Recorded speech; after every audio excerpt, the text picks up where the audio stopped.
Olá, gente, tudo bem? Aqui quem fala é o Marcos. É uma alegria estar aqui com vocês neste vídeo para falar sobre astrologia. O que é astrologia?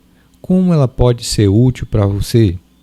Então nós iremos falar aqui sobre isso e também ajudar você a entender esses símbolos que aparecem nas cartas natais, tá certo? Então falaremos o que é um planeta, o que é um signo, uma casa terrestre, um aspecto, o abecedário básico para que você entenda uma carta natal, um mapa natal. Então a astrologia, ela não é considerada nem uma ciência, nem uma arte. A gente pode definir a astrologia como um estudo que trata das relações entre os movimentos dos astros e as coisas aqui na Terra. Então, tudo pode ser objeto de estudo, de correlação com a astrologia. Desde um mapa natal, que mostra o destino da pessoa, do início ao fim. Então, as pessoas que querem uma leitura, eu quero saber do meu destino do início ao fim, as previsões gerais. O ideal é fazer uma leitura da sua carta natal, do seu mapa astral pessoal natal. Mas serve também, esse não é um ramo muito utilizado hoje em dia, mas também serve como um estudo na questão médica, certo? Era muito utilizado, hoje nem tanto. Para previsão do tempo, como oráculo, para uma pergunta que surge. Você quer saber sobre uma viagem? Pergunta a astrologia, né, no formato de questão horária, né? Então, sinastrias, para você comparar o seu mapa com o mapa de uma pessoa, que não precisa ser um par romântico, mas um amigo, uma pessoa com quem você tem uma sociedade, né? Então, se compara os dois mapas e se estuda onde estão os pontos de conflito, os pontos de harmonia, e a gente consegue decifrar muita coisa e extrair assim informações úteis para essa relação.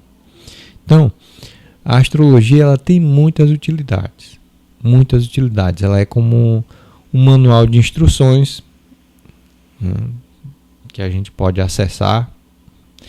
Ela pode ser vista como um grande calendário cósmico que descreve os eventos de forma simbólica, e o papel do astrólogo é decifrar de forma inteligível para você o que significa essa simbologia, decifrar de forma clara, de forma assim prática, certo? A astrologia ela se fundamenta no estudo de alguns elementos. Claro que a gente não vai entrar em detalhes de todos eles, mas é como uma escrita. Se você muda, por exemplo, em uma palavra, se você muda o acento da palavra, a palavra muda completamente, né? Então, não é um estudo assim simples de você entender. É preciso conhecer as regras, vamos dizer assim, gramaticais da escrita celeste, para que você possa interpretar com acerto. Tá certo? Então, algumas cartas são difíceis de ler, por causa que as pessoas não detêm o conhecimento de todas essas regras gramaticais de leitura, e assim erram feio, né? Principalmente, por exemplo, quando a gente vê Júpiter muito bem colocado e a pessoa não vê essas bênçãos representadas por Júpiter, né? Tem algo que a pessoa não está levando em consideração, né? Então, se você quer entender um pouco mais sobre como funciona a astrologia, acompanhe comigo esse vídeo, mas para mais detalhes eu recomendo a leitura da sua carta natal, né? E também, ou então, aulas particulares que a gente também oferece, tá bom? Voltadas para leitura de carta natal. Então vamos lá. vamos começar com os planetas.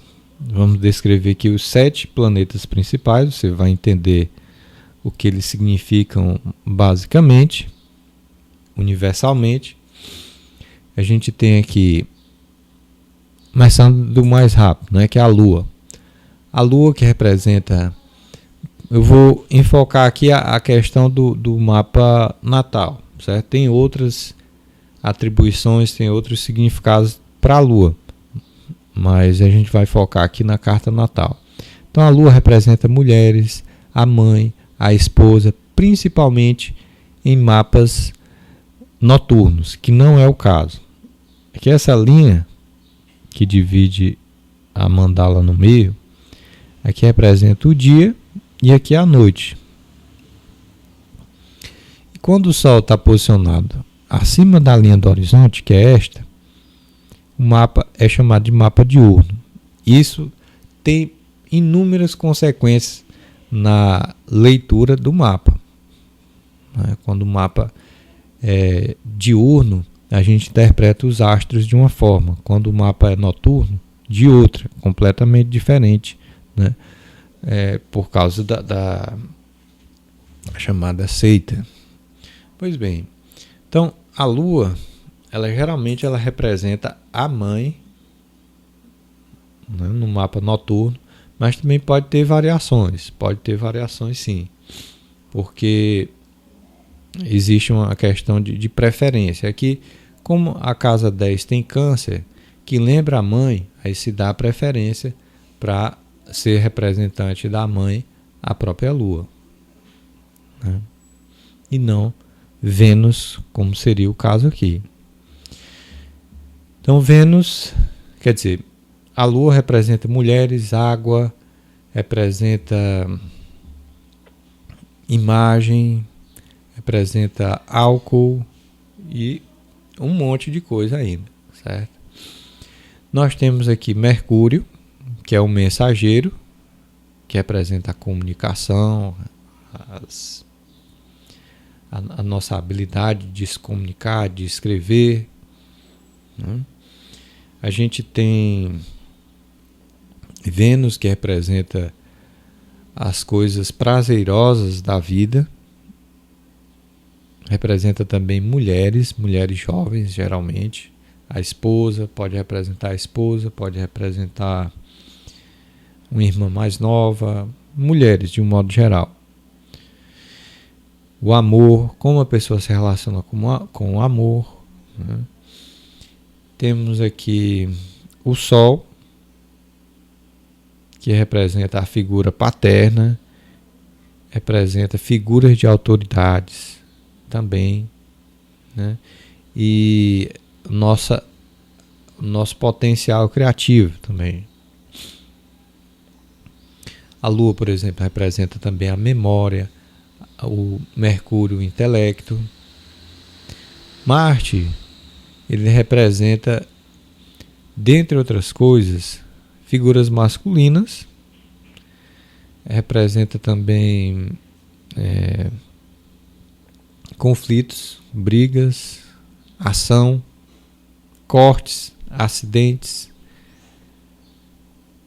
Júpiter representa um protetor, uma proteção, né, uma bênção, um presente. Na casa 6 temos aqui o Saturno, que representa obstáculos. É o astro que cobra disciplina, cobra responsabilidades, causa obstáculos. Ele é como se fosse um professor linha dura que disciplina o nativo, né? Então, esses são os astros. Aqui temos o Netuno, o Urano e o Plutão. Plutão aqui, Netuno aqui e Urano. Esses 3 astros, eles foram descobertos recentemente. Então, eles não regem signos. Foi associado para Plutão o signo de Escorpião, Netuno o signo de Peixes e Urano o signo de Aquários, certo? Mas É um estudo ainda experimental, né? É interessante que quando você estiver lendo uma carta, você leve em consideração os regentes, que é o que nós iremos falar mais adiante, os regentes tradicionais dos signos, e não esses regentes modernos, porque geralmente dá erro, tá bom? Mas você pode utilizar, principalmente quando ele está ou eles estão nos ângulos, tá bom? Junto ao ângulo de uma carta. Por exemplo, a 1, a 7, a 4 e a 10 são os ângulos, são as casas angulares, as casas que mais se destacam na carta. Ok, existe uma mitologia própria para o Sol, para Vênus, tanto é que Vênus, Hélio, Júpiter estão relacionados a mitologias, a deuses, né? Os deuses romanos, os deuses gregos, mas cabe em qualquer mitologia, certo? Se a gente fosse comparar, por exemplo, a uma mitologia afro-brasileira, por exemplo, Marte, com certeza estaria relacionado com Ogum ou uma divindade guerreira, certo? A Lua, provavelmente a Iemanjá, Vênus, a Oxum, né? Então a gente consegue associar essas mitologias, essas divindades de vários povos a essas figuras astrológicas, tá certo? Ok, conhecidos aqui os planetas, aqui é a cabeça do dragão, só para vocês conhecerem, aqui é esse AS, símbolo do ascendente. Nós estamos utilizando aqui um modelo de casas terrestres, é o chamado Holy Things, né, ou casas inteiras, onde você atribui o signo que está no início da cúspide da casa e associa junto, amarra o signo a todas as outras. Então, a partir daqui eu conheço o ascendente, que é Libra, então a segunda casa vai ser associada a Escorpião, a Sagitário, a quarta a Capricórnio. Existem outros sistemas de casas terrestres que não é assim, certo? Que muda. Mas para facilitar aqui, para que vocês entendam com mais facilidade, eu usei aqui o mais simples, tá bom? Ok. Agora nós vamos falar assim, aqui o meio do céu, aqui a cauda do dragão, aqui a parte da fortuna, certo? E isso. E esses riscozinhos aqui, você está vendo em vermelho, em azul, representam os aspectos de trígono, de quadratura, né, de oposição. Nós já iremos falar um pouco sobre eles. Mas continuando, já falamos sobre os planetas. Os planetas eles têm as suas regências universais. Por exemplo, Júpiter ele representa sempre um benfeitor. Ele representa uma pessoa boa. Que, por exemplo, aqui no mapa desse nativo, esse benfeitor pode estar relacionado com vizinhos, com irmãos, com parentes da mesma idade, né? Já Saturno representa uma pessoa que cobra, uma pessoa que restringe. Então, ele aparecendo aqui na casa 6, ele está relacionado com uma figura que restringe no trabalho ou na sua rotina diária. A sua predileção, o seu prazer está relacionado com a casa 7, ou seja, com a sua esposa, com jogos de dupla, né, já que a casa 7 representa parceiros de jogo também. A questão da comunicação, onde ele usa a sua comunicação nas publicações, olha só, no comércio exterior, na religião, né, em outras línguas. Então, quando você observa esses significados gerais que estão relacionados com os mitos e as atribuições naturais do próprio astro, né, você está fazendo a leitura em uma determinada camada. Porém, os planetas, eles não representam apenas significados universais, porque cada mapa ele vai ganhar um significado diferente. Então, por exemplo,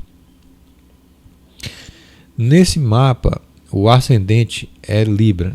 Então, o regente do ascendente, ou seja, quem representa o nativo, é Vênus, mesmo ele sendo do sexo masculino, né?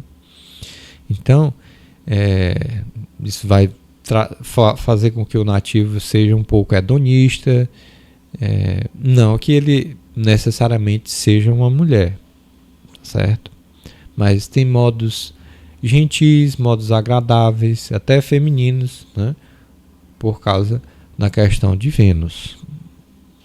Já na casa 7, nós temos aqui como regente, já que tem Marte aqui no início da casa 7, Áries. Áries é regido por Marte. Então, a esposa desse nativo, ela é representada por Marte, que está aqui na casa 11.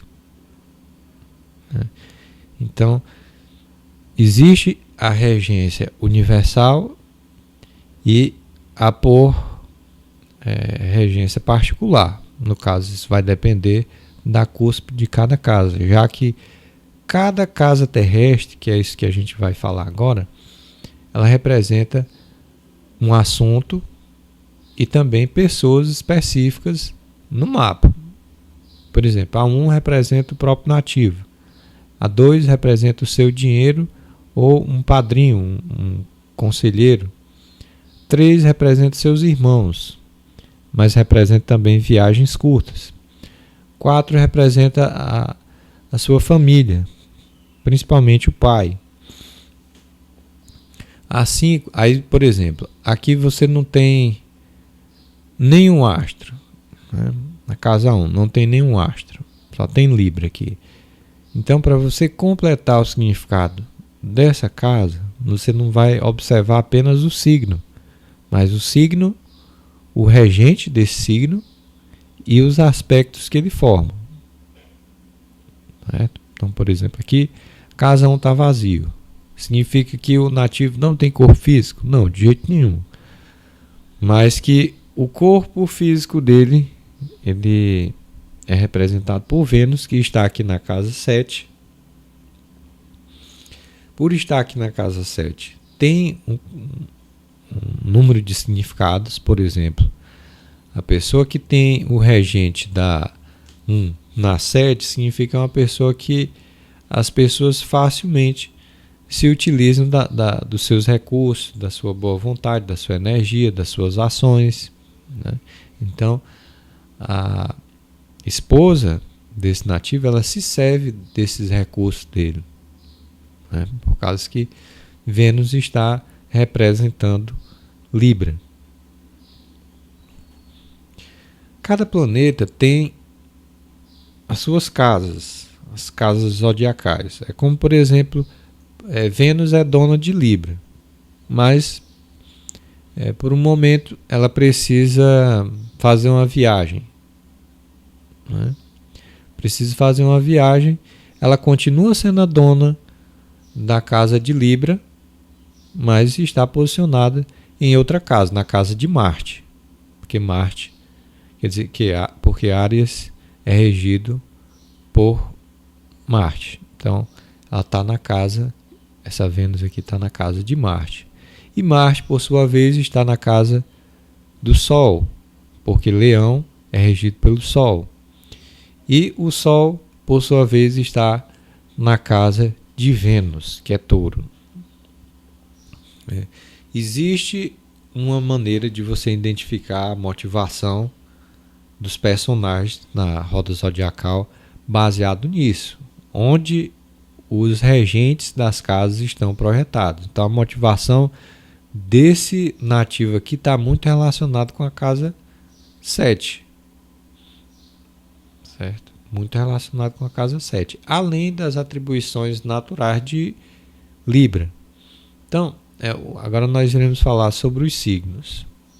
Os signos, eles representam as casas dos planetas. As casas dos planetas. Então,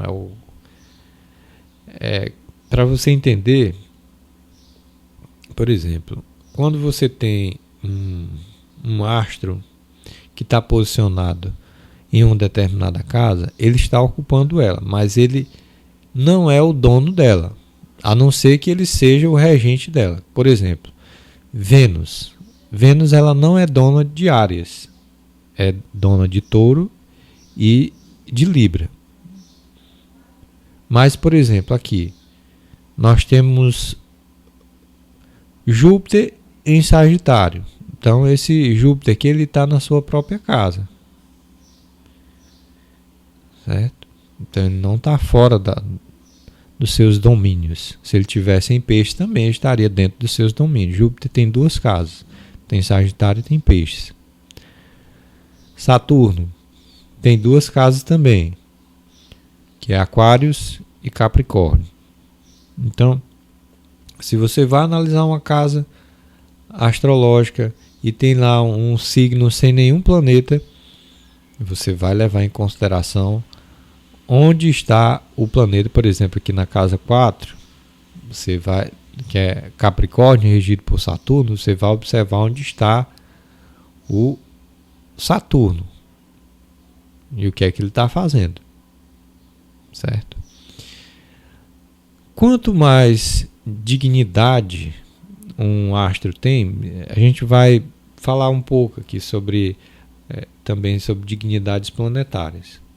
Existem casas onde os planetas se sentem bem, principalmente nas que eles regem. Mas existem outras casas que ele não se sente bem.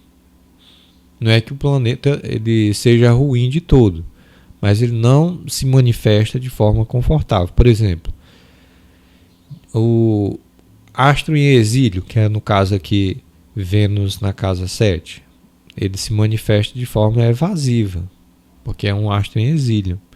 Já o Júpiter, que está aqui na casa 3 domiciliado, ele se manifesta de uma forma mais forte. Claro, existem outros elementos para serem observados, como os aspectos, como a seita da carta, que é quando você leva em consideração se ela é diurna ou noturna, tá certo?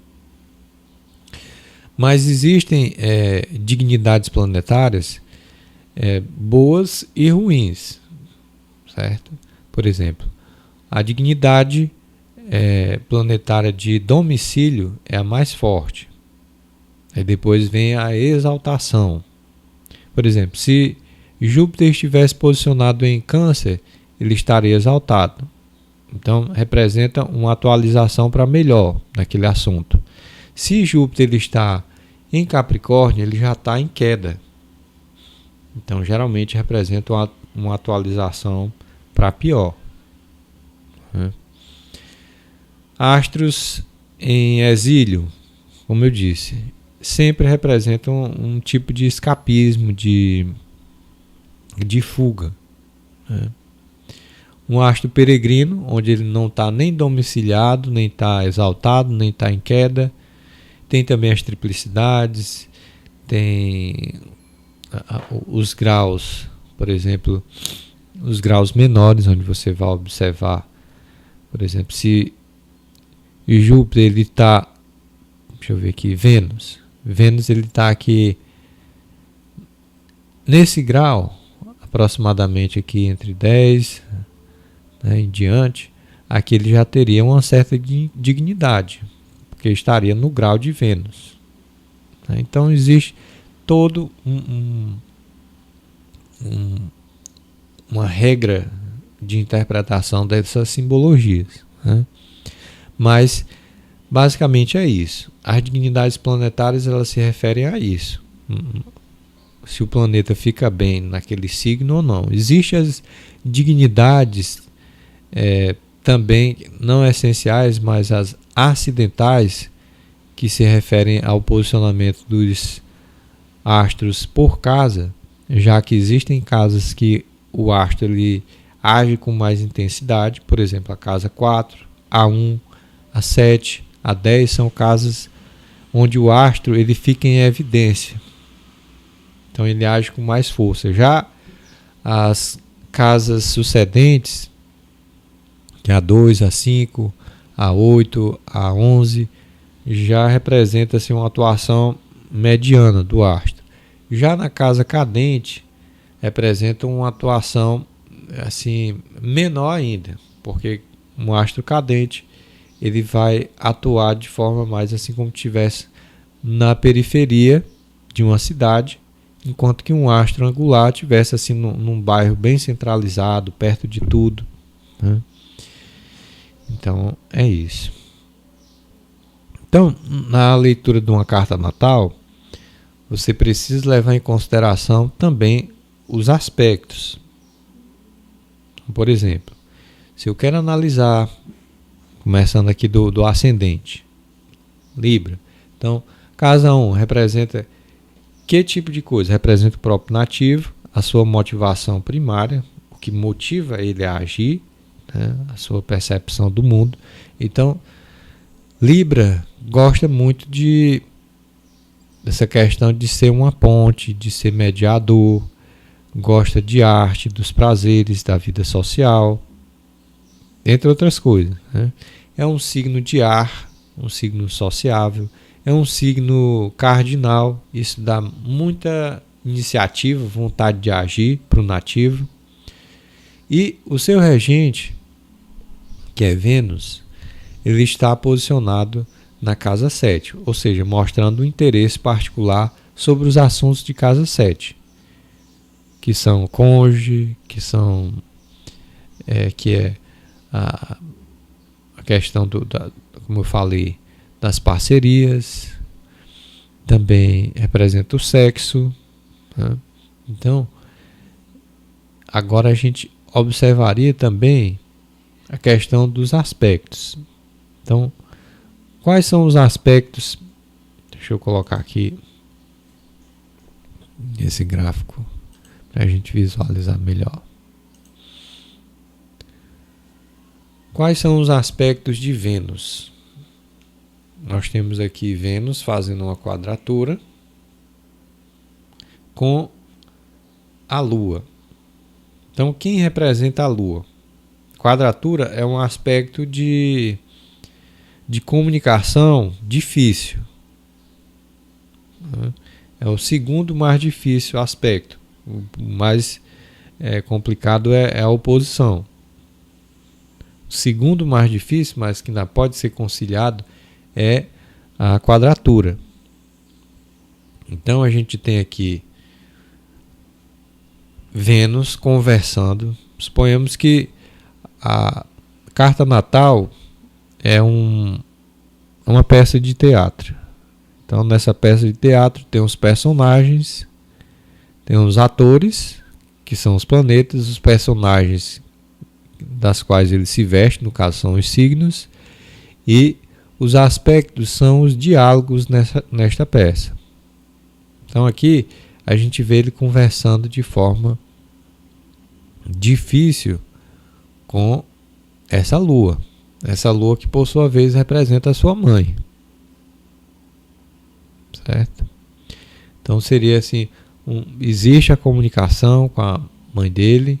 A mãe dele ocupa um papel importante na vida dele porque está angular, mas é assim um pouco difícil a relação. Às vezes eles se desentendem, certo? Por exemplo, a gente tem aqui um aspecto de trígono dessa Vênus com Júpiter, que no caso representaria os seus irmãos. Então representaria uma relação tranquila entre o irmão ou os irmãos dele, né? Porque trígono é uma relação de harmonia, de concórdia. Vênus está fazendo um aspecto também com Marte. É um trígono com Marte. Então representa uma relação de harmonia também com o regente da casa 7, que é, no caso, a sua esposa. Né? Então, dificilmente eles vão entrar em conflito, em atrito, né? Porque é uma relação de harmonia, certo? Existem outros testemunhos que mostram essa harmonia entre o casal, certo? Existem outros, mas a gente vai falar apenas sobre isso para que você entenda o conceito de aspecto. Então, esse planeta Vênus, ele vai representar principalmente ele, certo? Mas a gente pode analisar também outras situações. Por exemplo, questão da saúde. A gente observa onde tem as casas que representam enfermidade. Por exemplo, casa 6, a casa das enfermidades, assim, mais por desleixo, mais por maus hábitos mesmo. Então nós temos aqui Saturno, que por si só já é um astro maléfico. Ele representa um agente causador de doenças, né? Então ele está no signo de Peixes. Se você for contar, for representar o corpo humano através dos signos do zodíaco, nós temos Áries na cabeça, até a região do nariz, dos dentes inferiores para baixo até o pescoço, Touro. Aí depois temos o peito, o pulmão, os braços e mãos, Gêmeos, o ventre aqui e os seios, Câncer. Temos aqui o signo de Leão representando as costas e também o coração. Temos aqui Virgem representando os intestinos, aqui o pâncreas, o apêndice, a Libra, pâncreas, apêndice, os rins. Escorpião representando o intestino grosso, representando a bexiga, também o sistema reprodutor. Sagitário, as costas e o fígado. Capricórnio, os joelhos e a pele. Aquários, as panturrilhas e um pouco dos pés. E também o coração periférico, né, que é o sistema circulatório, também é representado por Aquários. E Peixes, que representa a região dos pés. Em alguns casos pode representar também a coroa, né? Mas aqui a gente... Então, Peixes representando os pés e Saturno, agente causador de doença, significa que ele pode ter problema nos pés. E de fato ele tem. Ele vive no podólogo. Vive cuidando da sua saúde dos pés. A unha inflama, ele tem que tratar as inflamações e tal. E tudo é por causa de um hábito que ele insiste em manter, né? Então, casa 6 ligada a maus hábitos. Então, gente, eu acredito que com esse vídeo deu para entender um pouco mais sobre... Sim, tem outros elementos que a gente analisa na saúde, no destino. Existem momentos em que esses astros vão brilhar mais forte que os outros. A gente mostra também isso no atendimento, né? Mas o objetivo aqui é mostrar como uma carta natal funciona basicamente. Espero que tenham gostado e... Querendo agendar a sua consulta, basta entrar em contato por meio do WhatsApp na descrição do vídeo. Tá bom? Um grande abraço e até lá.